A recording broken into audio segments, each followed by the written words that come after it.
नमस्कार, मी नेहा।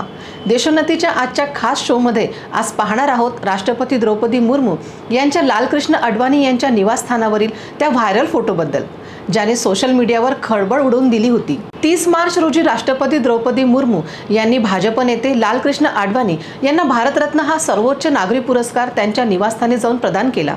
त्या समारंभाची छायाचित्र लगेच सोशल मीडियावर प्रसारित होऊन त्यावर भरपूर टीका टिप्पणी सुरू झाली। त्यातल्या एकात राष्ट्रपती अंग चोरून केविलवाण्या स्थितीत भाजप नेते अडवाणी यांच्या शेजारी उभ्या दिसतात, तर पंतप्रधान नरेंद्र मोदी हे अडवाणींच्या शेजारी बसलेले दिसतात।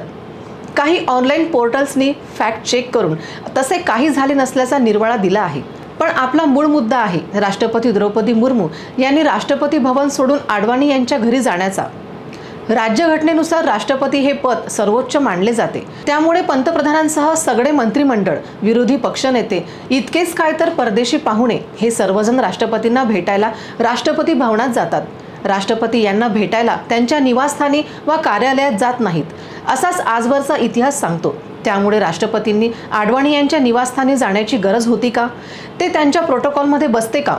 कदाचित अडवाणी यांचा वयाचा विचार करता प्रोटोकॉलमध्ये न बसणारा हा बदल केला गेला असावा, अर्थात त्यामुळे बिघडत काहीच नाही।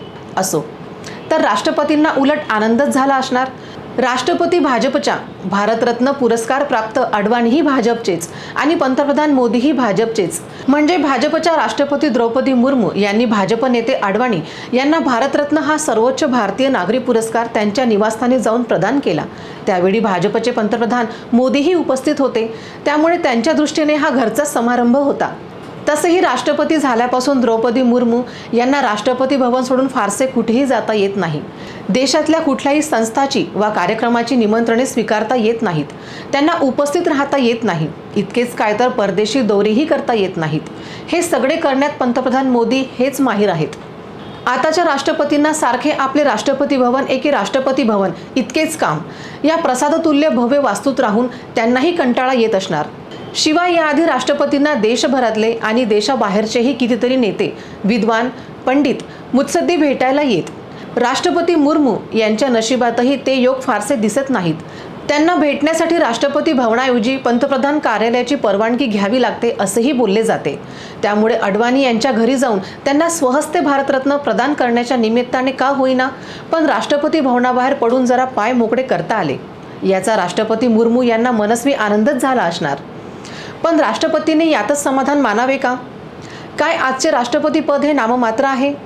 काय आजचे राष्ट्रपती पद हे केवळ केंद्र सरकारच्या इशाऱ्यावर चालणारे आहे? आणि सगळ्यात महत्त्वाचा आणि सोपा प्रश्न, काय आजच्या राष्ट्रपती पदाला शून्य महत्त्व उरले आहे? विचार करायला लावणारे हे सगळे प्रश्न आहेत। Bureau report, Deshonnati. ठळक घडामोडींसाठी देशोन्नती न्यूज चॅनलला सबस्क्राइब करा आणि बेल आयकॉन प्रेस करा। मुंबई, पुणे, नागपूर, मराठवाडा असो का विदर्भ, राजकीय, सामाजिक, शैक्षणिक क्षेत्र असो का क्रीडा, सर्वच घडामोडीचे विश्लेषण पाहायला विसरू नका। फक्त देशोन्नती न्यूजवर।